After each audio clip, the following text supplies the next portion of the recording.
Mariah Maxie, MariahMaxie.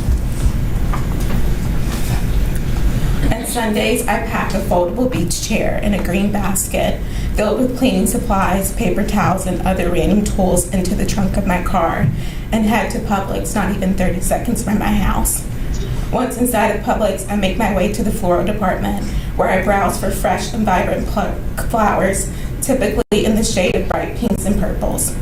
After making my purchase in Publix, I head across the street to Dunkin' Donuts, where I order a coffee and a donut before making my way another 30 seconds up the road to a memorial garden.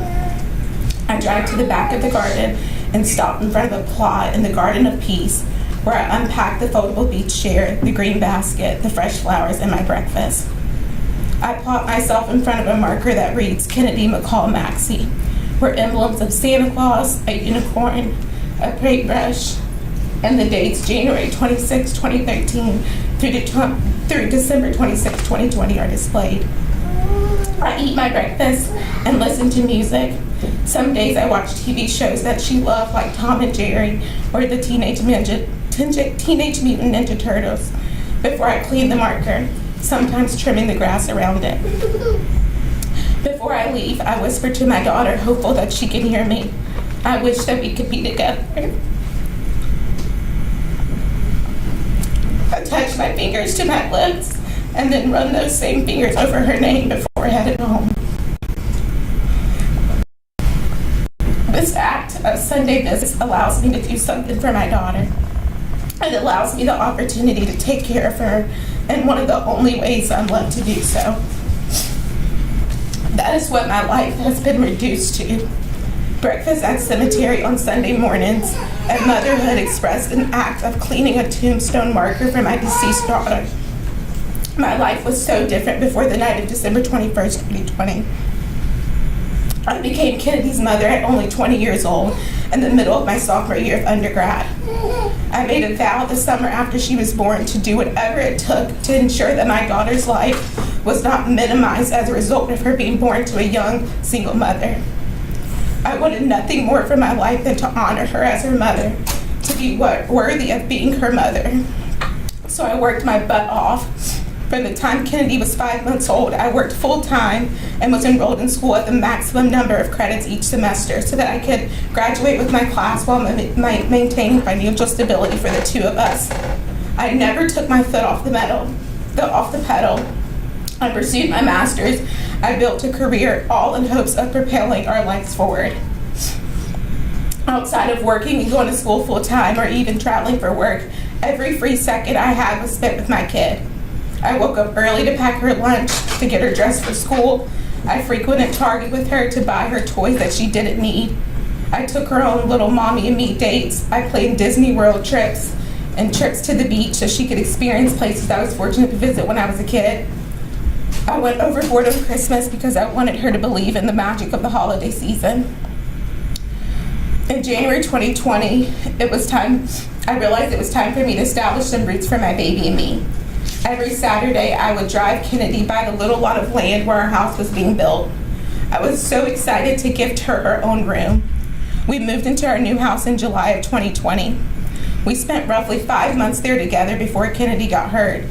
And the 5 months that she was able to enjoy the house, she slept in her room a total of 7 to 8 times, as she often found herself wanting the battle to sleep in the bed with me, justifying the act by saying, "But Mama, I am your husband." On December 21st, 2020, in the matter of milliseconds, the life I worked so hard to build for my daughter was destroyed, and I was left to regret every single thing I just read to you. None of what I accomplished or worked to achieve for her mattered or matters anymore. I regret every second that I prioritized work or school because they took me away from her. Before December 21st, I felt so right in all that I did, and now I feel so wrong. I often apologize to her out loud for the times that I was absent, or for when I was heads down in work or in a textbook, or for not capturing every second of her life. I never imagined that she'd be stolen from me. I never imagined that she'd be hurt in the way that she was. I never imagined watching my baby suffer for 5 days in a hospital bed. I never imagined having to make impossible decisions in the hospital or when preparing for her funeral. I never imagined that she wouldn't be able to live the life I worked so hard to build together. I never imagined being her mother would one day mean visiting a cemetery on Sunday morning or trying to hold my head up during a criminal trial for her murder. I can't even describe to you all how she was, because I wouldn't be able to make it through it. But I will share that my baby was good. She was so good. She didn't have a main bone in her body, and she loved out loud, and she was so special to me. I can't bring into words what was stolen from me. My baby was my anchor. She grounded me on this earth. She inspired me. She motivated me. She gave me purpose and meaning. I want nothing more than to honor her, to protect her, to give her everything her heart desired. I was robbed of that opportunity on December 21st, and she was robbed of her life at only 7 years old. I pray that she knows that Mommy would have never allowed this to happen to her if I had any control of the situation, that I would never have dragged her out that night if I would have known that a senseless act of rage would rain down so much terror, trauma, and agony on our lives. I hope that she sees that Mommy would go to the end of the earth.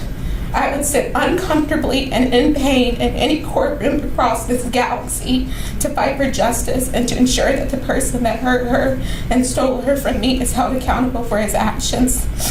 Kennedy did not have to lose her life. I pray that this sentencing reflects that. Yet I want everyone to know that regardless of the sentence issued here today, my baby, at only 7 years old, completely innocent, was given a death sentence. An irreversible, an undisputable death sentence where there is no solution to the pain endured by me or anyone else that loves her. At the end of this, I will walk out of this courthouse. I will go back to a house built for her that she no longer fills. I'll crawl myself through the rest of the week, and on Sunday, I'll load up my trunk with that beach chair and green basket. I'll stop at Publix to get fresh flowers. I'll order my breakfast from Dunkin', and I'll plop myself on a grave holding my 7-year-old whose life was stolen for nothing. Thank you. Thank you, Ms. Maxie.